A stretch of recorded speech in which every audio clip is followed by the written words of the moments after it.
Friday में कितना late हूँ? 1.5 सप्ताह। सॉरी।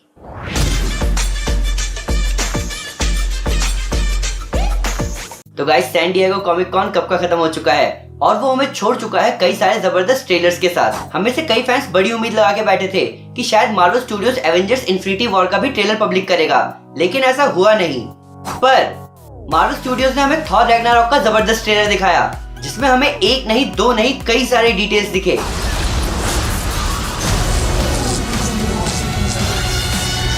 तो गाइस, मैं हूं अमन सिन्हा और आज मैं करने जा रहा हूं थॉर रैग्नारॉक के ऑफिशियल ट्रेलर का ब्रेकडाउन।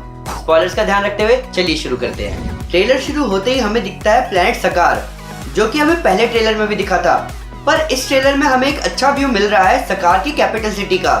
इस शिप पर नजर डाले तो ये वेल्करी की शिप हो सकती है, जो कि थॉर को ग्रैंड मास्टर के पास ले जा रही है। हम इस शॉट में वो अरीना भी देख सकते हैं जहाँ ग्लैडिएटर फाइट होगी। और अगर हम टावर पर नजर डालें तो हमें कुछ मार्वल कैरेक्टर्स दिख सकते हैं, जैसे कि बीटा रेबल, हल्क, फिंग फैंग फूम। ये सभी ग्लैडिएटर चैंपियंस रहे होंगे, इसीलिए इनके चेहरे इस टावर पर बनाए गए हैं। अगर और ध्यान से देखें तो हमें यहाँ मैन थिंग दिख रहा है। मैन थिंग हमें मार्वल कॉमिक्स में दिख चुका है, जो कि स्वयं को प्रोटेक्ट करता है। अगर आप भूल गए हैं तो थॉर आपको फिर से याद दिला रहा है कि हेला ने उसका हैमर तोड़ दिया है। ये उन बड़े चेंजेस में से एक है जिसने थॉर को हिला के रख दिया, और थॉर अपने दोस्त हल्क को ग्लैडिएटर अरीना में सारी चीजें बता रहा है, जिससे वो एज ऑफ अल्ट्रॉन के बाद अब मिल रहा है।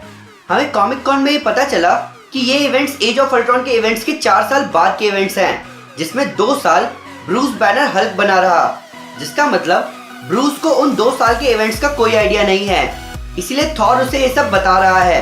पर हल्क शायद बात करने के मूड में नहीं है।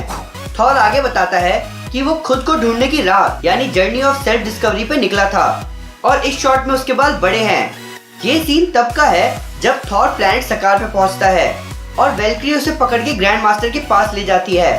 हालांकि अभी हमें नहीं पता कि थॉर कौन सी जर्नी ऑफ सेल्फ डिस्कवरी की बात कर रहा है, पर शायद इसका लेना देना इस सीन से है, जहाँ वो मोस्ट प्रोबेबली मस्पेलहाइम के फायरी रियान से बंधा हुआ है।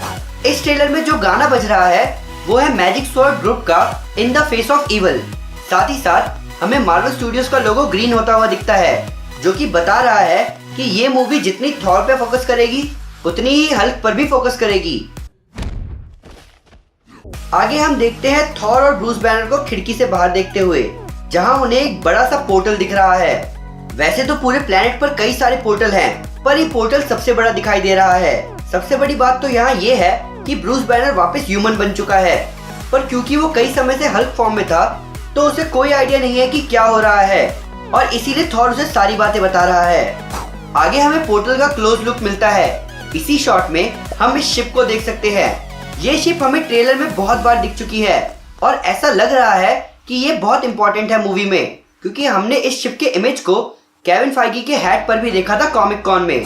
थॉर ब्रूस को आगे बताता है कि गॉडेस ऑफ डेथ यानी हेला ने एसगार्ड पर कब्जा कर लिया है, और हम देख सकते हैं कि हेला ने एसगार्ड की डेकोरेशन भी करी है डेड बॉडीज और आग से। आगे हमें और भी डेड बॉडीज दिख रही हैं, और हेला खुशी से बोल रही है कि उसने इस मौत और तबाही को बहुत मिस किया, जिसका मतलब वो पहले कहीं कैद थी। साथ ही साथ हमें कार्ल अर्बन का स्कर्ज भी दिख रहा है, जिसके बारे में मैं आपको पहले ट्रेलर ब्रेकडाउन में बता चुका हूँ, पर हम अभी इसके बारे में आगे भी बात करेंगे। आगे हमें हेला के पास का एक क्विक सीक्वेंस शॉट दिखता है। ये सीक्वेंस हमें पहले ट्रेलर में भी दिखा था, पर इस ट्रेलर में हम और भी डिटेल देख सकते हैं। पहले ट्रेलर में हमें वेल्करी गिरती हुई दिखी थी, पर अगर इस शॉट पर ध्यान डालें, जो कि अब मेरे कंप्यूटर का वॉलपेपर है, इसमें हम देख सकते हैं वेल्करी को अपनी पूरी आर्मी के साथ हेला पर अटैक करते हुए। अब वापस थॉर के वॉइस ओवर पर आते हैं, जिसमें थॉर ब्रूस को याद दिलाता है कि उन दोनों की जबरदस्त लड़ाई हुई और थॉर जीत गया, जबकि हमें ऐसा दिख नहीं रहा। साथ ही साथ जिस जगह ये दोनों खड़े हैं ये कोई बिल्डिंग नहीं शिप है, जिसका मतलब वो कहीं जा रहे हैं। सच बात कही जाए तो इस ट्रेलर में केट ब्लैंचेट की हेला का हर शॉट जबरदस्त दिखाया गया है। इस शॉट में हेला शायद म्योनर की पावर एब्जॉर्ब कर रही है, क्योंकि ये जगह न्यूयॉर्क की वही गली है जहां हेला ने पिछले ट्रेलर में थॉर का म्योनर तोड़ा था।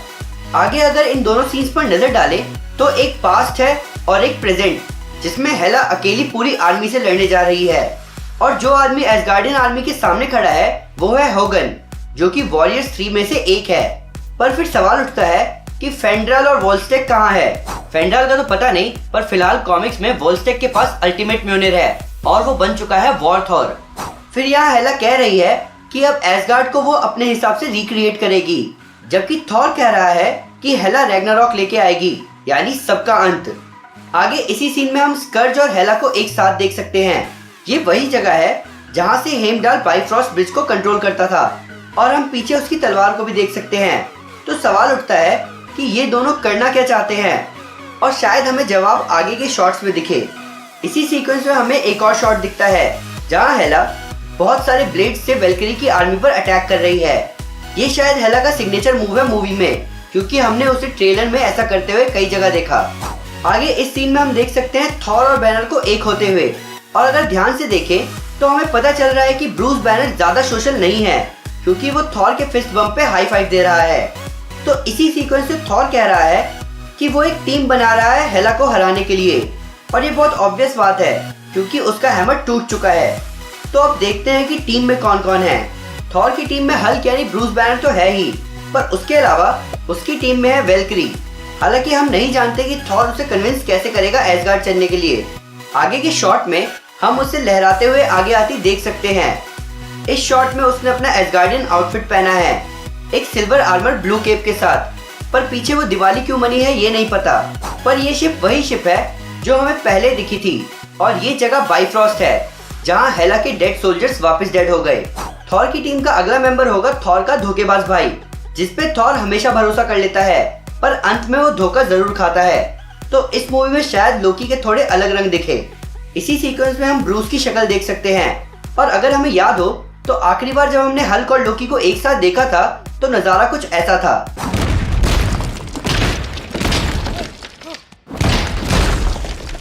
आगे हमें थॉर और लोकी का टीम अप दिखता है, जिसमें वो दोनों बड़े से लेजर कैनन से ग्रैंड मास्टर के गार्ड्स पर अटैक करने के लिए रेडी हैं। फिर हमें इसी सीक्वेंस में दिखते हैं ग्रैंड मास्टर्स के गार्ड्स, जो कि थॉर और लोकी के कैनन से ब्लास्ट हो रहे हैं। इसी शॉट में हम देख सकते हैं ग्रैंड मास्टर का स्टैचू, जो कि उन्होंने ऐसे बनवाया है जैसे वो कोई फियरलेस वॉरियर हो।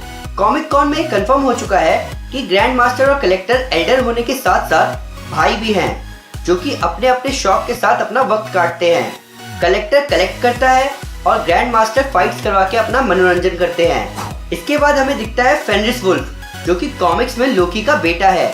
साथ ही साथ कॉमिक्स में हेला भी लोकी की बेटी है, पर मार्वल सिनेमैटिक यूनिवर्स में सीन कुछ अलग है। लोकी के चक्कर गलत हैं। हेला ने शायद फेनरिस को बुलाया है ताकि रैग्नारॉक ला सके, और वही हम देखते हैं हल्क को फेनरिस से लड़ते हुए। यहाँ हम देख सकते हैं कि ये दोनों बाइफ्रॉस्ट के नीचे लड़ रहे हैं। ये सीक्वेंस मोस्ट प्रोबेबली मूवी की क्लाइमैक्स का हो सकता है।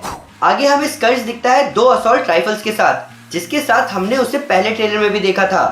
अभी समझ में ये नहीं आ रहा कि एक विलन जिसका सामना भगवान जैसे हीरो से होने जा रहा है, वो अर्थ के वेपन्स को लेके क्या कर रहा है।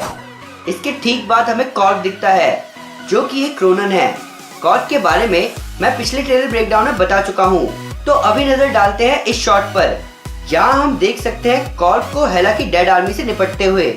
यहाँ हमें लोकी का हेलमेट भी दिख रहा है। आगे हम देख सकते हैं उस प्लेन को क्रैश लैंड करते हुए, और इसके ठीक बाद हमें दिखता है इस शिप का पायलट ब्रूस बैनर, जो कि शायद सकार से भाग रहा है थॉर, वेल्किरी और लोकी के साथ। फिर आगे हमें हेला दिखती है बाइफ्रॉस्ट पे, साथ ही साथ उसकी डेड आर्मी। इनके हेलमेट को अगर ध्यान से देखें तो हमें पता चलता है कि ये मरे हुए एसगार्डियन सोल्जर्स हैं, जो कि अब हेला के गुलाम बन चुके हैं। और इस शॉट के बाद हमें हेमडाल दिखता है, पर वो अपने नॉर्मल आउटफिट में नहीं है। तो या तो हेमडाल एसगार्ड से दूर है, या फिर ये फ्लैशबैक हो सकता है, क्योंकि ये जो आदमी खड़ा है हेमडाल के साइड में, वो वॉरियर्स 3 के फेंड्राल का यंगर वर्जन दिख रहा है। आगे हम देख सकते हैं थॉर और हेला को लड़ते हुए।